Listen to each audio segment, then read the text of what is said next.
Love to travel but short on time and money? We've got some tips for you.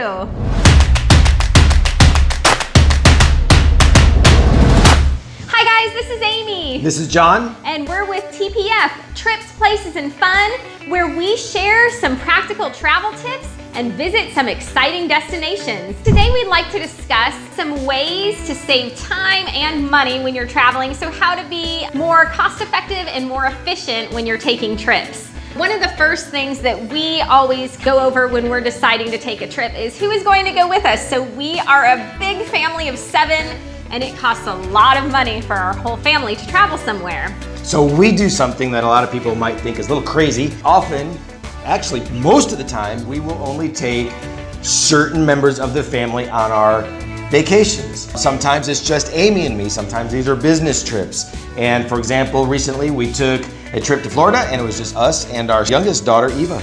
Most places are geared towards families of 4, maybe 5. If you end up traveling with more than 5 members in a family, you end up paying a lot more money. You then have to rent a suite instead of a hotel room, or you have to rent 2 hotel rooms. It's very difficult to get a rental vehicle for 7 people, things like that. So sometimes we'll just divide it up. We'll take our youngest kids, or we'll take our oldest kids, or we'll take just the girls, or just the boys, or just the 2 of us. So that may sound terrible to some of you, but of course there's times when we'll all pile in the van and go all 7 of us. But in order to travel a lot and to travel more cost effectively, sometimes we will take trips with just some of the members of the family. And for us, it's more fun, it's more exciting to go ahead and take several trips like that than it would be just to take one giant trip every 3-4 years. Yes, exactly. So that's something to consider if you have a big family.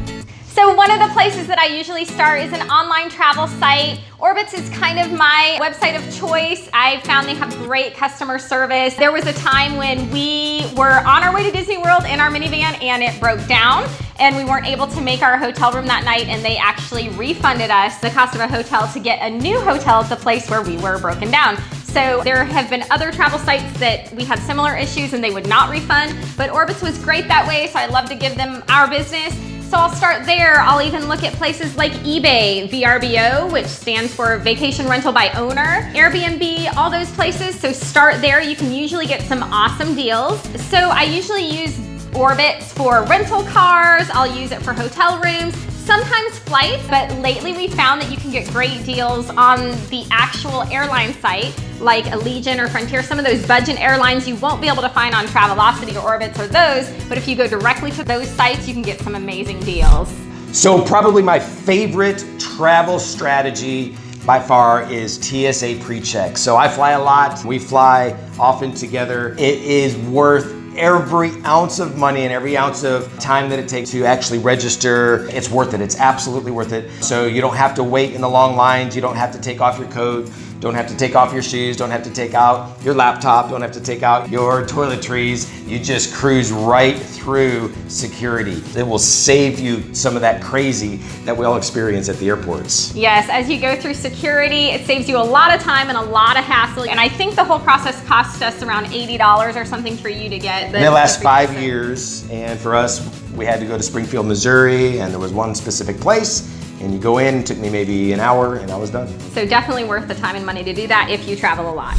Now I want to encourage you, oftentimes when we think of going on vacation, it's a big, gigantic ordeal. We're planning a long time in advance, and that's great for certain trips. Of course, we love to do that. In fact, that's a lot of fun.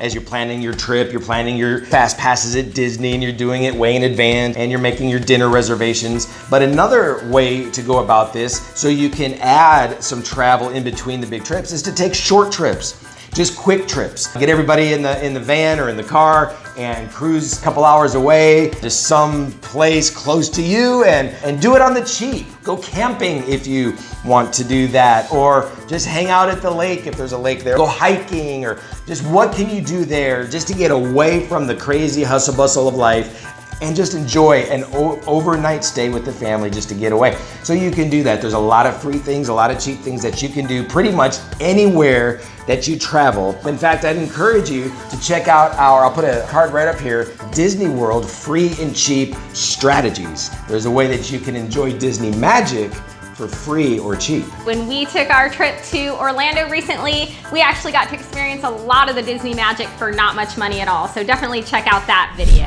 So one thing that we do to cut down on our cost is we share a suitcase. So with some of the budget airlines now, Allegiant and Frontier and a lot of those, you are paying for your carry-ons. It used to not be that way, but that's how it is nowadays. So in order to cut back on the cost, we share a suitcase. And we don't like to check our bags. That's another tip that we didn't consider.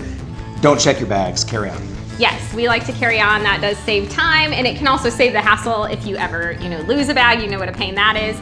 But anyway, we like to carry on one bag, and we share our bag. So anyway, we wanted to share some tips on how to do that. Often, if we know we're gonna be gone a week or 2 or 3 weeks, we will make sure that the hotel that we get or the resort that we stay at does have a place for us to wash our clothes. So we'll check into that sometimes. Also, we have a few kind of bag tips to share with you. John is going to talk to you about packing cubes. Packing cubes. I love packing cubes. These are containers that you can buy at Amazon.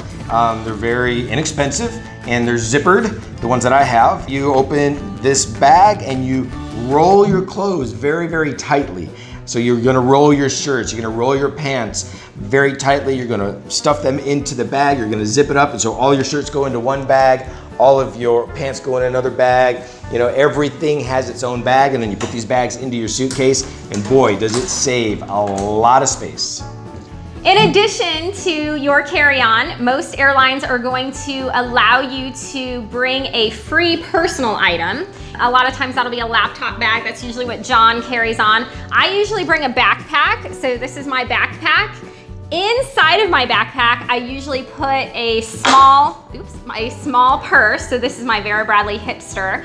But this is what I put inside my backpack. It doesn't take up very much space so that I leave the rest of my backpack for souvenirs or my toiletries or whatever I need to stick in there. But this Hipster is great for, I can carry this on a lot of the slower Disney rides or things like that, just because it stays nice and secure. Or I have a fanny pack, which John always makes fun of me for this. I don't ever make fun of you, except sometimes or all the time. But the fanny pack, it's actually a really cute one, and I get compliments on this thing everywhere I go. This will also fit nicely in that backpack, and this is something I can actually take on a lot of rides. Now people are gonna wanna know where you got that.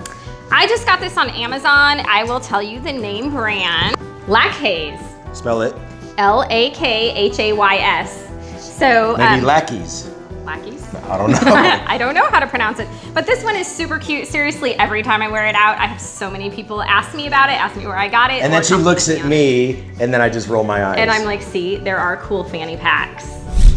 So something that we tried fairly recently for the first time was using Uber and Lyft when we went to Orlando. Now that only works if you don't plan on traveling long distances. So for example, the Sanford Airport in Orlando, we'll fly into there sometimes. That's quite a distance, and it gets expensive if you're gonna take an Uber from there all the way into Orlando or all the way to Disney World. But the main Orlando airport, use Uber, use Lyft, and boy, it's actually a lot of fun, I thought. You just punch it into the app within a matter of a minute or 5 minutes. There they are. They're there to pick you up and take you where you wanna go, and you meet a lot of cool people, and very, very cost effective. You're going to save the parking at the Disney resorts. I don't know if y'all know, but the Disney resorts are charging you to park now. So you'll save that parking, or if you are not staying at a resort but you're driving into the theme park, it will save you the parking at the theme park. So actually Uber can actually save you a lot more money over a rental car if you consider some of those things. But again, you have to figure out how close you're going to be staying, to the airport, to the theme parks, and see whether it'll make sense for you. But it's also extremely convenient because when you're done with the theme park for the day, all you do is you get your Uber and they pick you up right there at the gate. No taking a tram out to the parking lot and all that. So that can be extremely convenient too, as well as cost effective. Definitely, and be sure to tip your driver very well. Yes. One other little tip that we have, especially if we're at the theme parks at Disney or whatever, we will only eat 2 meals a day. Really, you don't need more. They feed you so much food. Usually, we'll keep snacks and stuff on us, but we'll usually eat a late breakfast or an early lunch, and then, you know, a later dinner. So that's really all you need is those 2 meals a day and some snacks. That'll save you versus doing all 3 meals a day. Now I remember there was a time when I was a little kid and my mom, we all were flying to Orlando to go to Disney, and my mom packed an entire suitcase full of canned goods. A huge, heavy suitcase full of canned goods, which would not save you money these days since you're paying to check your bags and stuff like that. So there's a better way. And by the way, just a little bit of a side note, don't worry too much about forgetting things when you travel. You can buy almost anything that you might forget when you're there. There's times I've had to buy socks, or I ruined a shirt and I needed a shirt and I would buy a shirt or toiletries or whatever. And so don't stress out about packing too much. You can always get something there if you need it. And one last tip is always check if it's cheaper to buy your tickets online. Usually, you know, the theme parks or different attractions you might want to go to are going to have a discounted online price. Also, always do a quick Google search to see if there's a discount available. You'd be surprised. A lot of times I'm about to check out and then I'm like, oh, let me just see if there's a discount available and I'll save an easy 20%, or, you know, buy an adult ticket, get a child's free, or something like that I never would have known about had I not searched. Or you can give the place a call and just ask them if they have a discount, a valid discount at that time. And a lot of times they'll just give it to you. And definitely make sure that wherever you're going and whatever attraction you want to visit, make sure that it is going to be open when you get there. Don't presume it will be, it may not be. For example, we're going to Orlando soon, and I was all about going back to the swimming with the dolphins. What's that called? Discovery Cove. Discovery Cove. And we wanted to go, we've been before, and it's closed. It's closed when we're going. So that's something we had to, of course, take into consideration. And yes, it's a good thing we didn't pre-buy our tickets for that, because we wouldn't have been able to go. Right. So we hope that we've given you some things to think about and some ways to save time and money while you travel. And it would mean a lot to us if you would give us a thumbs up and subscribe. And that really does help the development of this channel. So it does mean a lot to Amy and me. And then ding the bell, and that will ensure that you are notified every time that we upload a new video, which is happening several times a week. Yep, safe travels, everyone.